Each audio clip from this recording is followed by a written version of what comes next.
زۆر زۆر بەخێر بێن بەڕێزان من خۆشحاڵم لە خزمەتتان لێرە من و کاک عەبدوڵڵا لە خزمەتتانە بین لێرە ڕاستیەکەی منەمەوێت سەرەتا زۆر سوپاسی برای خۆشەویستم کاک گۆڤ ئەحمەد بکەم کە زەمینەی سەفەری کاک عەبدوڵڵای ڕەخسان بۆ بەریتانیا بۆ هۆی بە حوکمی ئامادەکردنی ڤیزا و هاوڕەکانی تریشی کاگاراس و برادرانی ناو ڕێخای ڕۆشنبیرانی کورد و هەروەها ئەمەوێت دوای ئەو سوپاسی برای خۆشەویستم کاک حاجی دانا بکەم نازانم نەگەیشتۆ بۆ ناو مەجلیسەکە بۆ ناو کۆڕەکە کە دوێنێ شەو لوتفی کرد و دعوەتی کردی ماڵەکەی خۆی و لەوێ ژمارەیەکی زۆر خەڵک کۆبوونەوە و کاک عەبدوڵڵا قسەیان کرد پێکەوە مناقەشە کرا و مناقەشێکی زۆر کرا لەسەر مەزەرانی کە ئێستاش باسێکەینەوە هەروەها سوپاسی هەموو بەڕێزاناکەم کە ئامادە بوون لێرە ئێوە بەڕێستانی ئەوانەی دواتریش کە ئامادە بن لێرە ڕاستی یعنی قسەکردن سەبارەت بە ئەم کتێبی کاک عەبدوڵڵا و کە عەبدوڵڵا خۆشی ڕەنگە بۆ من هەر ئەو قسانە بکەمەوە کە پێش 6 مانگ لە وتارێکا باسم کردووە وتارەکە بڵاو بۆتەوە لە فەیسبووکی من و دواتر کراوەتە ڤیدیۆکە لە پیجی من هەیە لە پیجی کاک عەبدوڵڵا ژوازام هەر هەیە بەڵام هەر بۆەوەی کە من مەجلیسەکە تۆزە گەرم بکەم یا خۆت هەندێک قسە باس بکەم دواتر کاک عەبدوڵڵا قسە بکات و ئێوەش قسە بکەن بۆ مۆزوعەکە من هەندێک مۆزوعات هێنمە پێشەوە بۆی کە زەمینەی قسەکردنەکە خۆشتر بێ یاخود گەرمتر بێ من پەنابەم بۆ دین چونکە ئاین کلتورێکی قوڵە لە ناو میلەتی ئێمە لە هەموو میلەتاندا نەک هەر میلەتی ئێمە و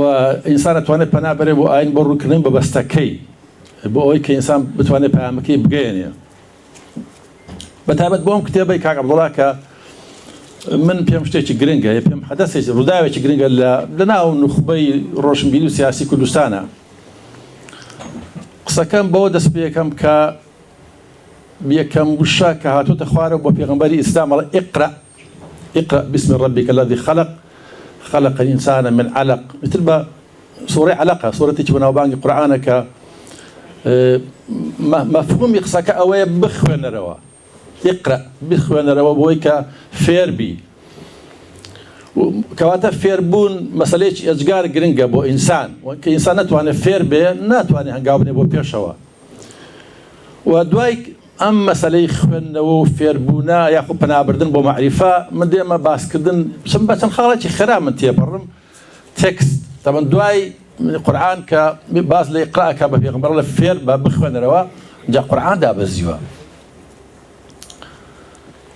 جگە لە قورئان بێگومان کتێبی تریش هەیە لە مێژووی بەشەرە یعنی قورئان یەکێکە لە کتێبە هەرە گەورەکانی بەشەر و من هەندێک کۆتیشن هەندێک اقتباسات بناوە لەسەر قورئان و لەسەر ئینجیل کە ئەمانە وەک تێکست توانی ویانە مێژووی بەشەر بگۆڕن بێگومان من مقارنە ناکەم لە بینی کتێبی کاک عەبدوڵڵای هاوڕێمان کە بێگومان کتێبێکی گرنگە لەگەڵ کتێبە دینیەکان بەبەستم تەنها ئەوەیە کە ڕوونی بکەمەوە کە تێکست چەند گرنگە بۆ هەنگاونان بۆ پێشەوە تێکست چەند گرنگە بۆ ئەوەی کە بەشەر بتوانێت خەتوەیەک هەنگایە بنێ لە تاریخیە لەو زەمانە کە پێویستی پێێتی بێگومان هەر کتێبە لە سیاقاتی خۆیان گرنگە مەسەلەن کتێبی مەکاڤیلی کتێبێکی بەناوی میر هەموو زۆر بەتان ئەزانن تەبەن کتێبی میر کتێبێکە ئێستا کەسێک بینووسە ڕەنگە خەڵک زۆر بەبای خۆستەری نەکا بەڵام لە سیاقی خۆیان لە زمانی لە قەرنی 15 و 14 کتێبێکی گرنگ بووە بێگومان ئەوترێ کتێبی میر مانیفێستی طەبەقەی بورژوازیە بۆ حوکمڕانی چونکە میر لە کتێبی میرە ئەڵێ بە طەبەقەی بورژوازی ئەڵێ لە هەندێک شوێنە ڕەیبە لە هەندێک شوێنە شێر بە طەبەقەی بورژوازی و کاتە ئەڵێ کتێبێک تر هەیە بە ناوی خەباتی من کتێبی هیتلەرە هەمووتان تەوان بیریتانە زۆربەتان کتێبێکی گرنگە بۆ معنای ئەوەی بەڵام ئەوە مانیفێستی فاشیزمە مانیفێستی وەحشیگەراییە مانیفێستی دڕندەییە کە تەعبیرەکە لە قۆناغێکی خەتەرناک لە مێژووی بەشەر ببرن مەترسا بخۆم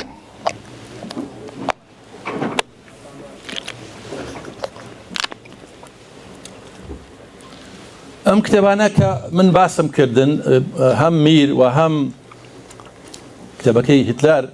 کتێبی تریشێ بە هەمان سیاق قورسایی خۆی مەسە کتێبێک هەیە بە ناونیشانی مدیتیشنز یاخود تێڕامانەکانی کابراایك بە ناوی مارکس ئۆرلیوس کتێبێکی ئەخلاقیە باسەکە کە چۆن بەشەر بژی چۆن بمرێ و چۆن حکمڕانی بکە و چۆن لە پرۆسەی ژیانیا بتوانێت ئینسانێکی بەسوود بێ ئەمانە کتێبی ئێژگار گرنگن مەسەلەن کتێبی تریشان کە لە کات و زمانی خۆیدا توانی بیانە گۆڕانکاری ئێژگار گەورە دروست بکەن وبەس لە قسەکانی خۆم تەنها ڕوونکردنەوەیە و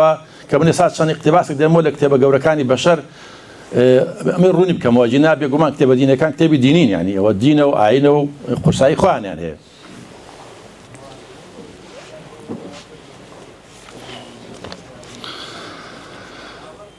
سەبارەت بە ئینجیل ئیبراهیم لینکۆڵن کە خۆتان دەزانن چێە پیاوێکی گەورەی ئەمریکایە و یەکێکە لە سەرۆکۆمارەکان لینکۆڵن وڵێ پێم وایە ئینجیل باشترین بەخشینی خوایە بۆ مرۆڤ. زۆر دواشنتر کە ئەویش پیاوێکی گەورەی ئەمریکاڵێ مەحاڵە حکمی جیهان بکرێت بەبێ خوا و بەبێ ئینجیل. ڤیکتۆر هوگۆ کە نووسەرێکی گەورەی فەڕەنسایە ئەڵێ بەریتانیا دوو کتێبی هەیە، ئینجیل و شەکسپیر. بەریتانیا شەکسپیری دروست کردووە بەڵام ئەوە ئینجیلە کە بۆتە هۆی دروستبوونی بەریتانیا. ئەوە ئینجیلە کە بۆتە هۆی دروستبوونی بەریتانیا. دیسۆفسکی ئەڵێ ئینجیل کتێبی مرۆڤە. مادام مرۆڤ هەیە لەسەر ڕووی زەوی ئەم کتێبەش کتێبی ئەوە. نیوتن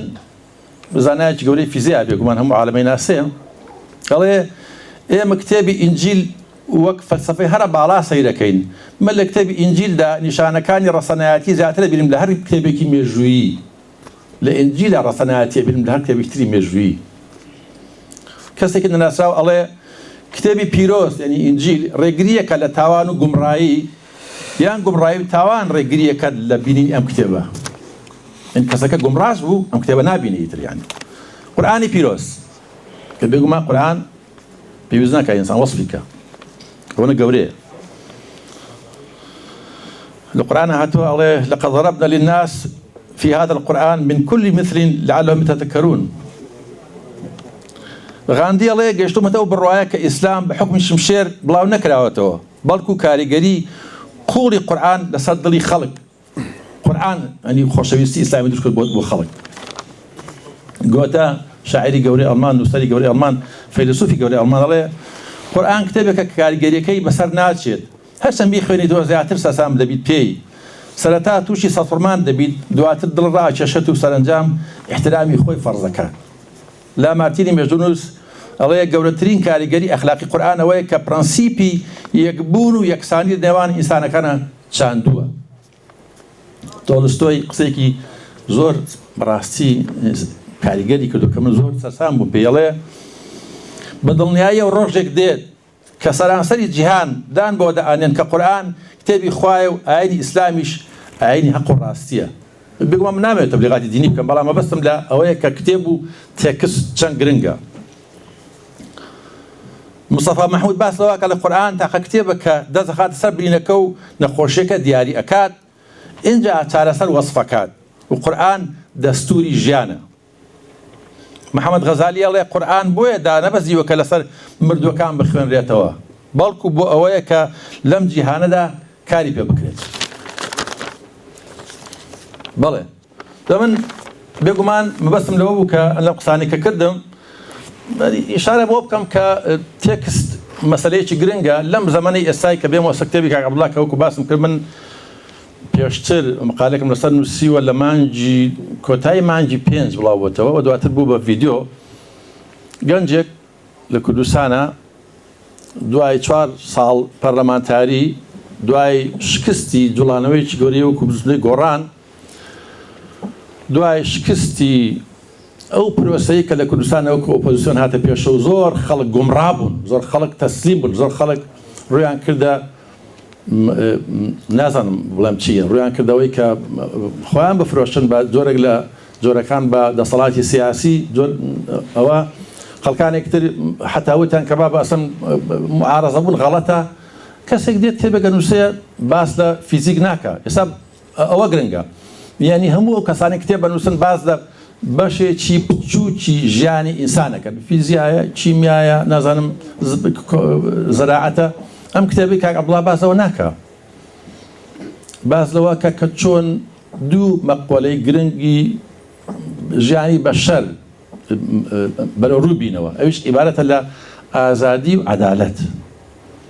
ئەم دوو مەسەلەیە بەشەر شەڕی بووەکە ئازادی و عەدالەت. ئەمجا ئازادی خۆی فەرعی هەیە ئازادی ڕۆژنامەنووسی، ئازادی جل لەبەرکردن، ئازادی سەفەر، ئازادی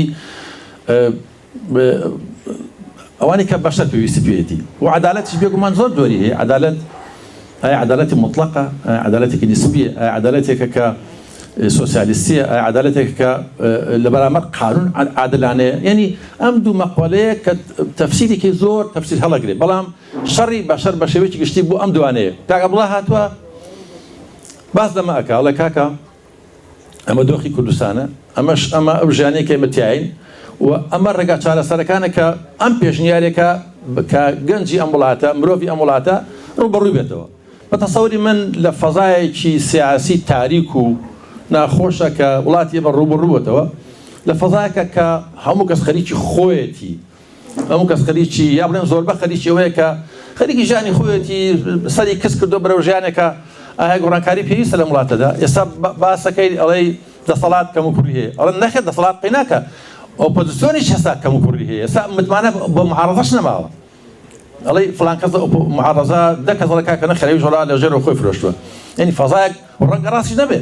ڕەنگەوە ڕاست نەبێ. هاوڕێی ئێمە هاتووە کتێبێکی نووسی لەو بارەیەوە کاڵە کاکە ئەم دۆخە بگۆڕین بەم شێوەیە کە لێ کتێبەکە باسی کردەکەم پێم وایە ئەکرێ سعاتێک نیو سعات 40 دقیقە یا زیاتر، چۆن پێتان خۆشە لێرە قسەی لەسەر بکەین. من بەڕاستی سەرسام بە ئەم هاوڕێم کە ئێمە ڕەفیقینەوە 20 ساڵە تقریبا لە بستنەوەی گۆڕان و دوای گۆڕان هەر پێکەوە بووین، بەڵام تەسەووری من وایە بۆ دۆزینەوەی سەرکردەی تر بۆ جوڵانەوەی سیاسی کوردستان، بۆ ڕێخستنەوەی گەنجی ئەم وڵاتە کە بەڵێ ئومێدێک هەیە لە هەندەران یاخۆ لە کوردستان، بۆ ئەوەی کە بتوانرێ باس لە قیمەتی فکر و ئایدۆلۆژی بکرێ، بۆ ئەوەی کە بتوانێت پێکەوە کۆبینەوە و باس لە ئایندە و ئێستای وڵاتەکەمان بکەین، ئەم کتێبە پێویستە. بۆ پێویستە چونکە وەک باسم کرد باس لە ئەوە ناکە مەقالێک نییە نووسرا بێ بۆ ئەوەی کە لە زانکۆیەکە هینی پێوە بگرن، پارەی پێوەرەگرنەوەی کە مەقالە نووسن لە زانکۆکانە یاخۆ لە ڕۆژنامەکانە. ئەمە کتێبێک نییە بۆ بەخشیشی ڕۆژنامەکەی نووسرا بێ، کتێبێک نییە بۆ ئەو نووسرا بێ لە زانکۆیەکە پلەکەی پێبەرزکەنەوە. ئەمە کتێبێکە بۆ جەدەل. ئەوەمان بیر نەچێ، من لە وتارەکەشە باسم کردو کاتی خۆی کە کاک عەبدوڵڵا نایە وڵاتەکە بڕوخێ. ئەم کتێبە کتێبی ڕوخاندن نییە بە هیچ شێوەیە، بە هیچ شێوەیە کتێبی ڕوخاندن نییە بێوێ دەسەڵاتی سیاسی کوردستان نەمێنێ و بە شێوەی فەوزا ڕوبەڕووی بێتەوە یاخود بە شێوەیەکە ئەم وڵاتە تێک بچێ نەخێت. ئەساسی کتێبەکە باس لە دروستکردنی ئینسانێکی تازەکە لە وڵاتە کە چۆن خۆی پەروەردەکە.